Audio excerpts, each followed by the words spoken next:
Struggling to dial in after starting TRT? Stay tuned. We're going to talk about what your provider is probably not telling you and not checking for.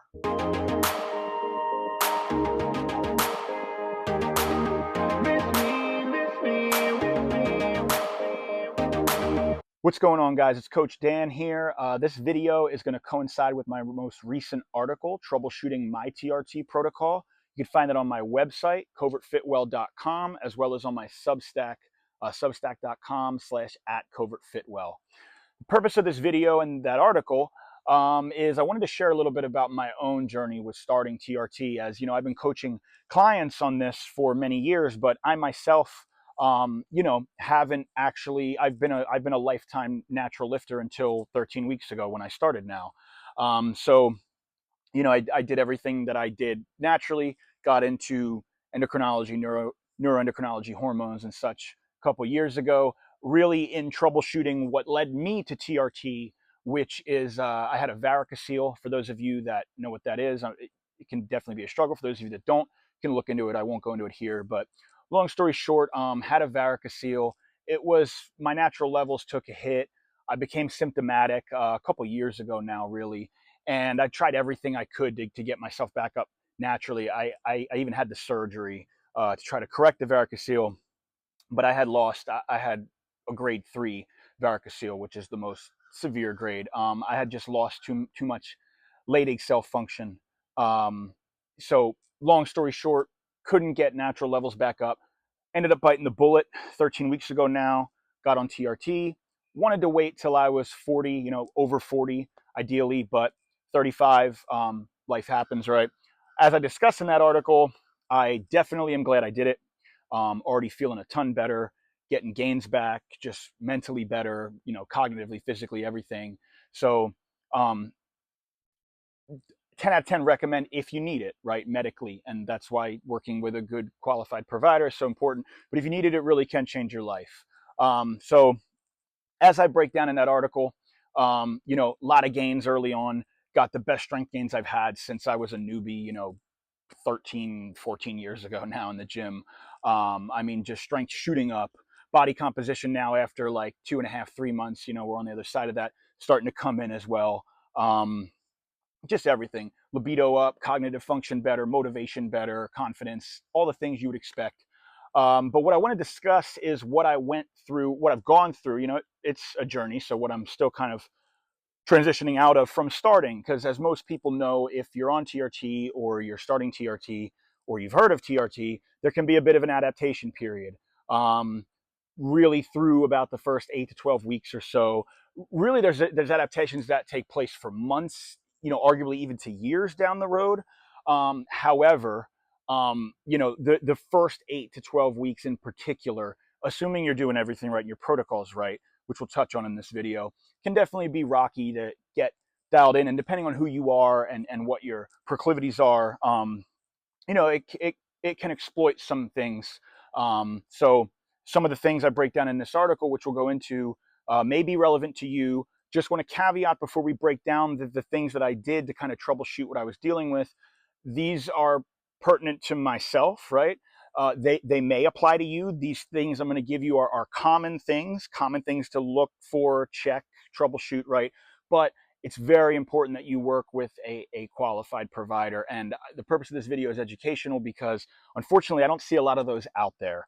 So for a lot of people, if you're not going to either work with someone like myself or someone who really knows this stuff and knows what they're doing, you're going to have to maybe hold your provider's hand, assuming they're willing to work with you.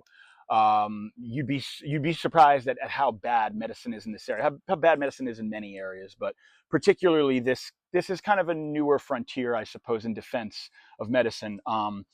There's kind of an art to TRT. It's not strict science. Everybody's a little different, right? There is an art to it. So nonetheless, let's talk about what I dealt with and then what I did to fix those things. So the first, 4 to 8 weeks or so, rapid strength gains, rapid mood changes, libido changes, all those things came with definitely some transient insomnia, though. I'm not a stranger to that. I've had issues on and off with insomnia my whole life. my circadian rhythm is a bit delayed, which we're going to get into this and how that applies shortly. But definitely have experienced those things prior. So again, it can kind of exploit, right? If you have a tendency to insomnia, anxiety, things like that, the first few weeks can kind of exploit those things. I started on twice a week injections, and I ended up changing that frequency, which we're going to talk about here. But just to kind of give the lay of the land, once I changed the injection frequency, the insomnia gradually tapered off over the next 2 to 3, 4 weeks. In addition to that, I encountered, after the anyone that's done knows, the kind of rapid energy strength increases over the first 8 to 10 weeks or so, and then I started to hit a wall around week 9, 10. Just tired all the time, like a stark change from the burst of energy and the insomnia I had prior. Just getting tired all the time, and then around week 10, my lifts really hit a wall in the gym. Everything just started. Weights I was smoking the week or two prior just started to feel heavy, and I just felt sluggish, mentally, physically fatigued and sluggish. So it was right around this time, around that 8, 9 week mark, which is about standard if you're following what you should be doing when you start a TRT protocol. I had my first labs on TRT done around that 8, 9 week mark. And the good news is I was getting these labs back right as these issues really started to crop up. So as I discussed in the article, I kind of knew what I was doing out the gate. Obviously, I did know what I was doing. So my protocol on paper was very dialed in at my 8 or 9 week labs. My total testosterone near trough was like 956, free T 23, sensitive E2 37. My SHBG tends to run about average, little on the low side of average, so I was sitting right around 30. Hematocrit good, 46. Um, I had everything dialed in on paper. And this goes to show that things being dialed in on paper are not necessarily dialed in if you don't feel dialed in. So numbers on paper can be a guideline, but you really have to know what you're doing, or have a provider, really ideally, who knows what they're doing, in order to kind of dance between what are we seeing on paper and what are you experiencing. And so um, one of the other things that I knew to check for, so there's kind of 4 things we're going to get into in this video that I did. I'm going to break down each one to troubleshoot, because as with most things, it was a multifaceted approach. Sometimes there's quick overnight fixes, but a lot of times that's not the case, right? So something I knew to look at in my labs, we're going to touch on the first point here. So first troubleshooting thing that I did was I knew to check my ferritin.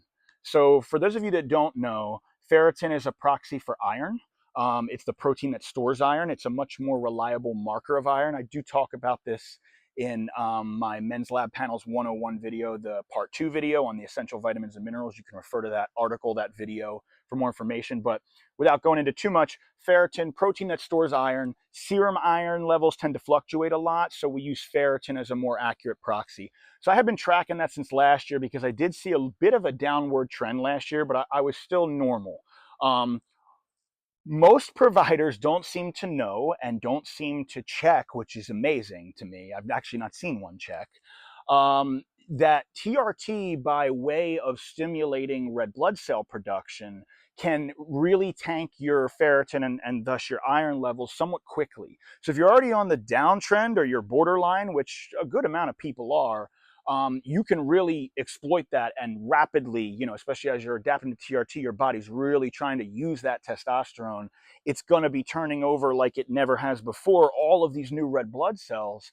And so you are transporting and using iron in far greater quantities than you were when you were natural. So I knew to check ferritin, because like I said, I was kind of tracking mine, and just as well, I knew what TRT can do with ferritin. So nonetheless, my ferritin dropped like 40 points since a year ago. It was like borderline low. It was hanging around 35. Now, again, I talk about this in that part 2 lab panels video, really all the lab panel videos. Reference ranges are not exact either, right? So I was technically in range, although I was at the very bottom end of range. But you got to remember, I'm a lean, weight trained, active, for all intents and purposes, athlete. So what I need in for iron status in order to function optimally is not what someone who's sedentary needs, right? And when you're pushing in the gym and you're pushing big weights and you're strong and you're conditioning and you're doing all these things, right? You're gonna also, just the active exercise, you burn through iron stores faster. So nonetheless, most men, especially on TRT, you want to see them above 50, 50, 60 really at the low end. So I was low for all intents and purposes. And I had tracked my iron and what's called my transferritin saturation a year prior as well. And that was trending low, the saturation, which is kind of a functional marker. So nonetheless, I knew that I was low, and I chalked that up to, a lot of the fatigue that I was feeling, and just kind of how I would just feel like I hit the wall in the gym. Just sleep quality started to drop off. Like I was falling asleep, but I just wasn't sleeping well. I didn't feel rested when I woke up. And I had some other things, all that were very telling with a ferritin score like that of functionally low iron. So what I did, I discussed this in the article. At first, I tried to supplement. There are different forms of iron, right? For people that don't know, just a quick breakdown. Um, Iron can be found in plant foods as well as animal foods. There are a few different forms in plant foods that are cheaper and can be dosed a lot higher in supplement form, but they don't absorb well. So you have to take them on an empty stomach. You should take them with vitamin C. And even then, for a lot of people, their GI tract just doesn't like it. I tried a bisglycinate version, which is one of those plant versions, supposed to be the gentlest one on your GI tract. For those who don't know, again, iron can cause a lot of what's called oxidative stress in the body and just a lot of irritation, because if it's not getting absorbed, it's just kind of sit in the gut. Um, and so the bisglycinate, after a week or two, I was feeling worse. I had a huge GI flare up. Again, I'm no stranger to that. I've had like IBS type issues when I was younger. So I knew that that wasn't working for me. I transitioned to a heme iron supplement, um, which again, a little more expensive. Can't dose it quite as high unless you're going to like spend a lot of money to dose up. But night and day difference immediately. You can take heme iron, which is the animal version, found in animal foods only, absorbs a lot better, much higher bioavailability for absorption. You could take heme iron with or without food. You still don't want to take it around calcium if possible. Um, that alone can help absorption, right? You take it with food, it's going to absorb better. So game changer immediately. Started taking heme iron. I do link in the article. I have no affiliation, but I found a brand called Ferritin. I believe that's the brand. The link is in the article. Fantastic iron, made in the USA from, I believe, grass-fed animals. Just night and day difference. Didn't no GI irritation. After even a couple weeks, I've started to know, like really days, but a couple weeks, I've definitely started to notice the difference. I also discussed in that article how to take iron. You want to, so if you're taking heme iron, you can dose it every day. If you're taking bisglycinate or ferrous sulfate, any of these other versions, you want to take it every other day. Why? Because there's a hormone called hepcidin that when you take iron, the body releases, and it basically prevents the body from absorbing more iron, because iron has a very tight range that your body wants to be in. If it's too low, there's problems, but if it's too high, there's problems. It's actually toxic. So long story short, you have to find what works for you. Some people can get away with the plant versions and absorb it on an empty stomach with vitamin C, but you will want to take those every day. From the literature I can find, heme iron is a bit different. You can take it daily. There still is some hepcidin response. It's not quite clear how much, but because of the absorption rate, you don't have as much really hanging around, right? So your body's going to come back to homeostasis theoretically quicker. I've been dosing it daily, and it's been working. So just kind of food for thought. Again, iron, whether you're on TRT or not, you want to make sure you're with somebody that knows what they're doing. You don't just want to blindly supplement iron. But nonetheless, heme iron for those that can't tolerate. And then if you're really low or you really can't tolerate, some people even heme iron, they won't absorb. You probably want to look into why that is. You could have, problems with, so very common are food allergies like gluten intolerance, different things like that. But nonetheless, Worst case, you can get infusions as kind of a last resort to kind of get you up fast, and then try to put heme iron ideally back in to keep those levels up. So iron ferritin status was number one. I was definitely running functionally low. Supplementing with heme iron was a game changer for my energy, really my energy, sleep quality, mood, because your mood can tank with iron. So big game changer there. Moving on to number two. This was probably the second most important kind of, like, let's say, intervention that I had to kind of look outside TRT for. Um, so the second one is involving melatonin. Basically, I I've so in the article I break down how I had a genetic testing done years ago. It was called the Genocept assay. I believe it's a different name now. Basically, it looks at genes and any mutations that you might have, and then how you respond to different drugs and substances and whatnot that you put in the body. So one of the genes that I have a mutation in, and I'll tell you how this relates in a second, is what's called the CYP1A2 enzyme. So what that is basically, it's a liver enzyme. It is basically responsible for metabolizing certain compounds, melatonin being one. And I'm what's called an ultra rapid metabolizer of, so my CYP1A2 enzyme mutation makes me an ultra rapid metabolizer of substances that are broken down by CYP1A2. Melatonin is one of those substances. Now, for those that don't know, melatonin is a hormone that your body makes naturally, okay? It's the most important hormone in circadian rhythm. It is regulated by light primarily. So when nighttime comes, and especially before the invention of blue light and all the lights we stimulate ourselves with artificially, darkness comes, melatonin secretes about 2-3 hours after that.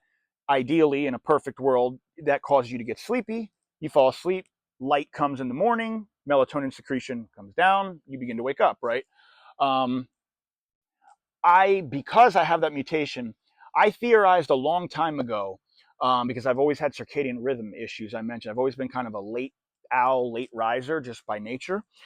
And I've dealt with insomnia at various points in my life. And I kind of inferred that there is my body, when it does secrete melatonin, breaks it down just too fast. Now, that's just my theory. Everything's always more complicated than that. But nonetheless, I use these things as markers to kind of like know where to look, right? I know I have a problem with breaking down melatonin too fast. I was doing some research into what I could do for the sleep problems and the sleep quality. And I came across, of course, as always, I shot him out in the article, the great Advanced Fundamentals Health, Mr. Dave Lee. Just the best in this game, in my opinion, in men's hormones. Nobody better on earth right now, at least that I've seen. He discussed in some educational content I was watching how, I know he's a big advocate of melatonin. I hadn't taken it for some years. I used to take it for insomnia, and then I stopped taking it years ago. Just kind of fell out of fashion with it. He discusses how on TRT, so again, we have to talk about kind of like how things metabolize. TRT, for those that don't know, testosterone period in the body is going to metabolize to other androgens, okay? Again, most people are familiar know, well, you get an androgen called DHT downstream. DHT is even more potent than testosterone, the most potent androgen in the body.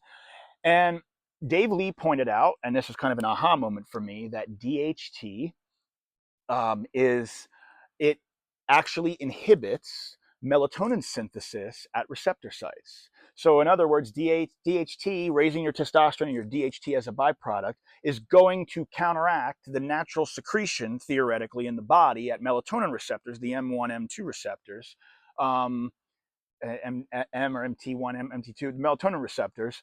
So you kind of start to see here how, in my case especially, right, I'm already ultra rapid metabolizer of whatever melatonin I produce. Now I'm on exogenous testosterone that the androgen conversion downstream is now inhibiting even more melatonin synthesis. And that was on par with what I remember when I supplemented melatonin years back. It was on par with what I remember. I had this kind of like always wired, kind of cracked out feeling during the day. It's like I would wake up and it's like, well, I slept, but I don't really feel rested. And melatonin fixed that for me. So the light bulb went off, and I said, I felt this before many years ago, and now it makes sense. That was when I was younger, so my testosterone was probably higher naturally, right? Now it makes sense. I already have this genetic mutation. I'm also just not metabolizing. Um, I'm also on exogenous hormones. I'm probably just not getting enough melatonin secretion to fall asleep or get good quality sleep, because melatonin is involved in sleep quality as well. Um, so long story short, again, at Dave Lee's advice, I had only ever previously I'd messed with extended release melatonin, but just kind of the stuff that you can buy sort of run of the mill. Very, very important. And it is literally a different substance, as I found out. Again, Dave Lee, shout out to him. You want to make sure that you are using micronized melatonin. So ideal is micronized sustained release. I don't remember the brand name. I linked it in the article. I linked the one I use. It's fantastic. Game changer completely. I paired that with, so that's for kind of your sleep duration, right? I paired that with a sublingual melatonin as well.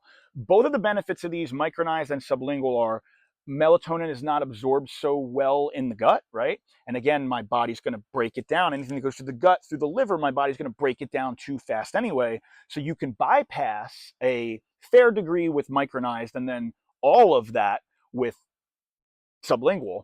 I paired the micronized for sleep duration quality, and then the sublingual for sleep onset. And the sublingual with these two together, again, absolute game changer. Within like 20 minutes, I was more ready to get some sleep than I had been in the whole 10, 11 weeks prior to that. So I've now been taking that nightly, kind of titrating up. Everybody's going to have a different dose spot, started at 5 milligrams of each.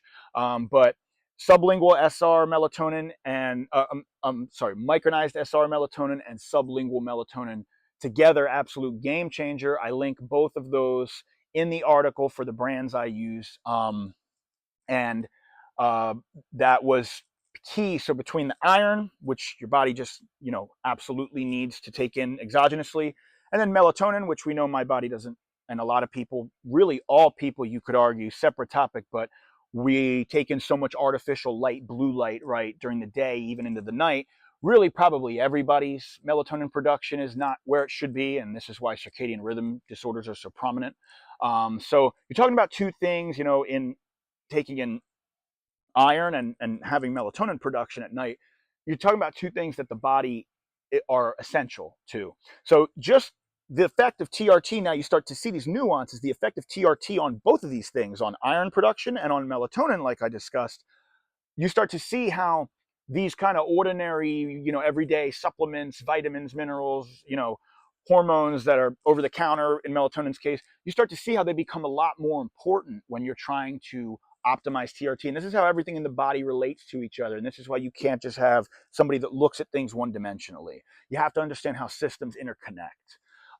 So iron was the first fix, supplementing heme iron, and then supplementing melatonin, specifically micronized SR, sustained release, as well as a sublingual with that. Third thing, moving on now, is frequency of injection. So this is a big one. And this is the first thing you see go wrong in almost every provider under the sun with TRT. I would hope that everybody out there is not on once weekly injections. And God, I'm even going to talk about once every 2 weeks. That's just absurd. I would hope, though, once weekly is not the case either. Minimum is twice a week. Okay, let's talk about why. You will hear arguments from providers who don't understand pharmacokinetics very well that the half-life of testosterone cypionate, which is the most, at least here in the States, most commonly prescribed, the half-life is, again, it's up for debate really in literature, but let's say it's between 4 and 7 days, somewhere in there. 5 to 7 days usually you get. That's great, and that's true. However, that ignores peak effects. So everybody knows, and in the article I break down, let's use one that a lot of people are familiar with recreationally, marijuana. Everyone knows that marijuana, right? You eat or you smoke some marijuana, you're high for a few hours, right? If you take a lot, maybe you're high for the whole night into the next day if you don't have a good tolerance. But point is, everyone knows that you could take a drug test days to weeks later because of the long half-life of marijuana, and they're going to find marijuana in your system, but you're not high days to weeks later.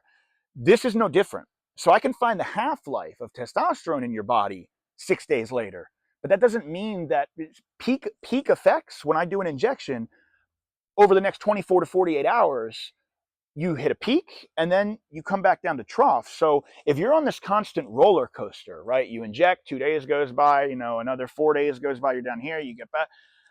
The body craves stability. So a lot of providers and people will get caught up in their exact, E2 number and their exact T number, and those things can be important. Again, you have to understand how they are important, but the real problem with most people's protocols is not the number as an absolute, because there's people that need to run 1500 to feel good, and there's people that run 800 and feel good. There's people that estrogen can run at 60 and feel good and run at 20 and feel good.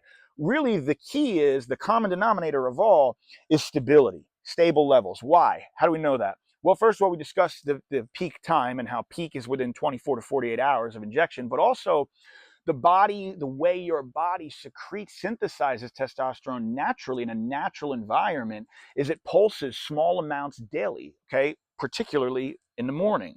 And so if you're trying to just take these big, whopping doses every few days, your body is not used to, especially starting, right, this exogenous hormone, and your body's looking to calibrate in a stable environment, and you're just riding a big wave. And for people that have nervous systems that are sensitive to that, which is a lot of people, most people, I'd argue, you're going to get some sort of side effects. And those side effects can vary. So a lot of people go, oh, it's the estrogen, it's high. If I'm breaking out, if I can't sleep, well, maybe, but oftentimes it's really that you're just getting surges and you're not stable. And again, if you want proof of this, I talk about in the article, go watch your girlfriend or whatever woman closest to you during her menstrual cycle over the month, and the mood swings with the hormone fluctuations, particularly the estradiol fluctuations, right? It's less about the absolute level, because women's levels are always changing, and more about the body trying to find equilibrium in the swings, okay? So where this kind of comes into injection frequency, for those that don't know, is twice a week is the absolute minimum that you should be starting on when you start your TRT protocol, or just period. Okay. Why? Because once you come down to that peak, about 3.5 days later, you're going to hit you go peak, you go to trough, hit your next injection.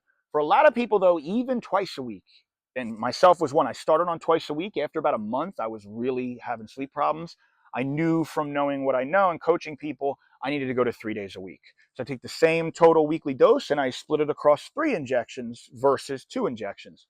That alone was a game changer. As I got used to it, and I wasn't any drug, so to speak, that you put in your body. If you use it regularly, you get used to the highs, the lows, the side effects, right?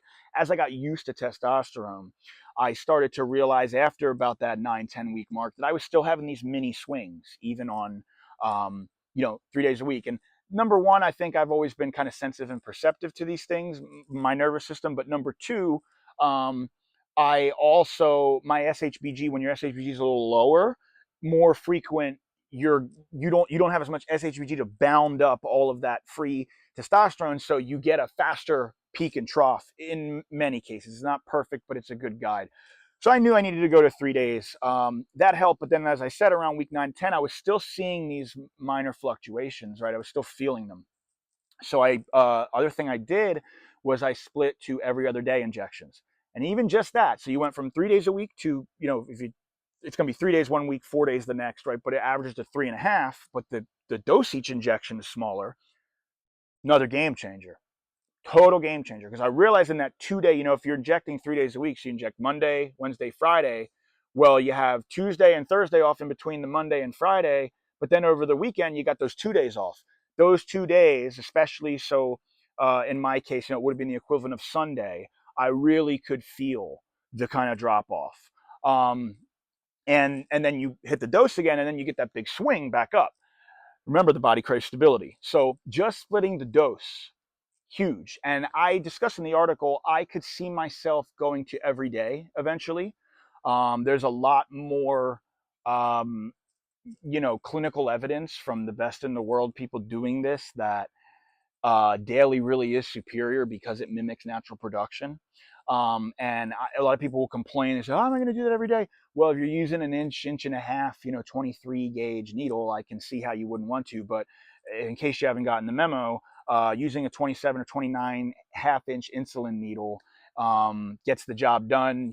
Shallow injection into the delt or quad, and barely, virtually painless, right? Minimal scar tissue, so it can be done. And people will complain, but you got to do what your body wants to do, right? Like, life is tough, right? But at least you have a substance that can make it better. Use it properly. So number three, third thing was injection frequency, splitting the dose even more. Any side effects that you might be having, unless your estrogen is overtly off the charts on paper, you're getting breast tenderness, right? Gynecomastia, things like that. Go split the injection more as a first trial protocol. Don't mess with the estrogen with an AI. It's a big mistake. Don't do that, right? Split the injection more. Use that as a first kind of treatment protocol for side effects. Last thing I talk about in the article, so point 4, is overtraining and the need for deload. All right, so I discussed in the article how those first 8 to 10 weeks, right, my strength was rocketing up. I mean, I was putting up weights, some weights I've never touched, some weights I haven't touched since I was much younger and powerlifted. And so that's a very short period to gain that much strength, especially as I was already a strong, seasoned, weathered, right, joints weathered, like advanced lifter. So for me to gain that much, 10, 20% strength on every lift, plus 10, 20%, those are newbie gains over 8 weeks. That's what someone that's never touched weights who's 25 would do in the gym, or 20, right? I, even though I've been coaching for years and know this, right? We're all our worst client. I just kept my foot on that gas pedal. I was enjoying the gains, and I figured I have the recovery time. I know my tissues are going to recover as long as I can spare my joints in joint-friendly positions. I'm just going to keep upping the weight. Well, what I didn't take into account is just because you're on testosterone does not mean that your nervous system is going to keep up with the muscle tissue recovery, right? You can build better muscle tissue. Your nervous system will not keep up proportionally, right? Joints won't either, which is a different story. But long story short, I know this from the science of strength training. Most people's need for a deload comes down to, it's not, if you're doing things right, you're adapted. It's not muscle tissues and inability to recover. It's nervous system and joints. And that's why everybody who knows what they're doing will tell you taking a deload every, depending on who you are, 8 to 12 weeks, if you're strong and seasoned, is actually going to make you stronger if you do it properly. So I also realized that a lot of the sleep issues I was probably having was you got to remember, I'm dealing with my nervous system trying to adapt to TRT. I'm low on ferritin and iron, which is taxing in itself. Not getting quality sleep as a result of these things. And then I'm training balls to the wall day in and day out. Even on my solid program of 3 full body days, I talk about this in the article, practice what I preach there because it works, period. No matter what your goal, by the way, it works. Even not training to failure, relatively lower volume, 3 full body days, right? Still, the overall load that I was able to accumulate and adapt to strength wise, my nervous system with all these other factors, especially, and just life stressors, was like, no. If anybody who's ever been overtrained and needs a deload will attest to, like, you get this wired but tired, right? You don't get good sleep quality, your mood can tank, you can become irritable, like everything just kind of starts hurting, weights start feeling heavy and slow. Really big signs. Not taking deloads is one of the, I know this from powerlifting days, it's one of the cardinal mistakes of the average weekend warrior in the gym. You can't train balls to the wall and just progress all the time, especially as you age, especially as your age and your training age progress. So I ended up taking a deload. At first I took 5 days, but given the iron status and not having the sleep dialed in yet, I ended up taking another 3, and that was huge. When I came back, I was stronger. And I discussed in the article some techniques. I'm not going to get into it in this video, but I discussed some techniques for deloading, how to do so properly.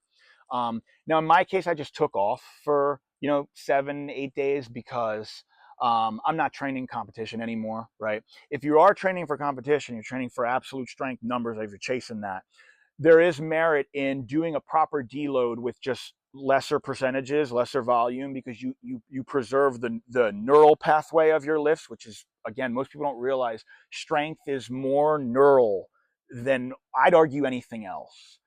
That's how Olympic lifters, for example, power lifters, can stay the same weight class but get stronger. They're increasing motor coordination, motor patterns, neural patterns, right, as they get better at the technicality of lifts, at firing on all cylinders from their nervous system connecting to their muscular output on all lifts. So if you're training for something where you're training seriously for numbers, you may want to follow some of the protocols I have in there, because what that's going to do is keep the neural efficiency. If you take that week off, you kind of come back, and powerlifters and meets know this. If you don't at least what we call grease the groove, like do the exercise, even with light weights, in between that time, your brain will lose some efficiency, and it will take a few sessions, which if you're doing this prior to competition, right, you can't afford. So article gives you some good tips on how to deload properly and what you can do in that time. But to recap here, we have 4 things I did to troubleshoot my own TRT protocol. May apply to you. They're worth looking into. Don't assume so. However, these can be massive game changers if and when needed.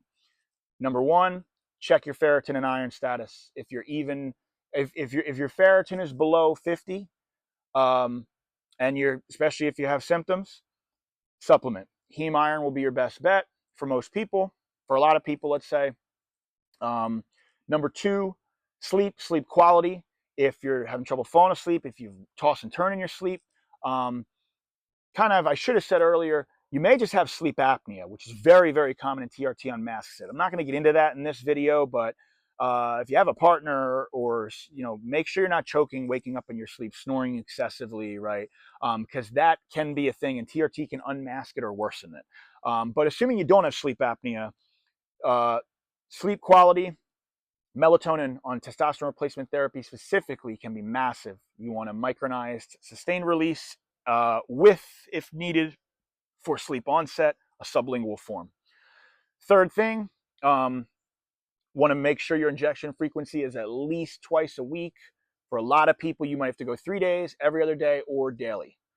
And then last point, if you've not taken a deload in 8 to 12 weeks, especially if you've started and you got a lot stronger, take 5 to 7 days either off, or just lessen your volume, lessen your intensity, and back off a little bit. Let your nervous system catch up.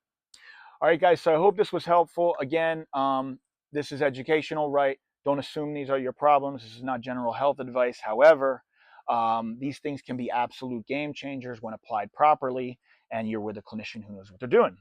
If you would like a free consult with me on any of this stuff, your program, your nutrition, anything, head over to my website, Covert Fitwell. You can book a free consultation with me. I can tell you if I think I can help you. If I can't, I don't waste anybody's time, including my own.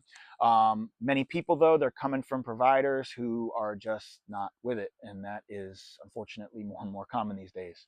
Again, the article goes with this, covertfitwell.com, as well as Substack at Covert Fitwell. Definitely check that article out for the links to the supplements, as well as just more general information. And if you like this video, as always, please like, share, subscribe. If you have a question, comment. I'm always active. I love answering questions, love connecting with people. And hope you guys found this informative, and see you in the next video.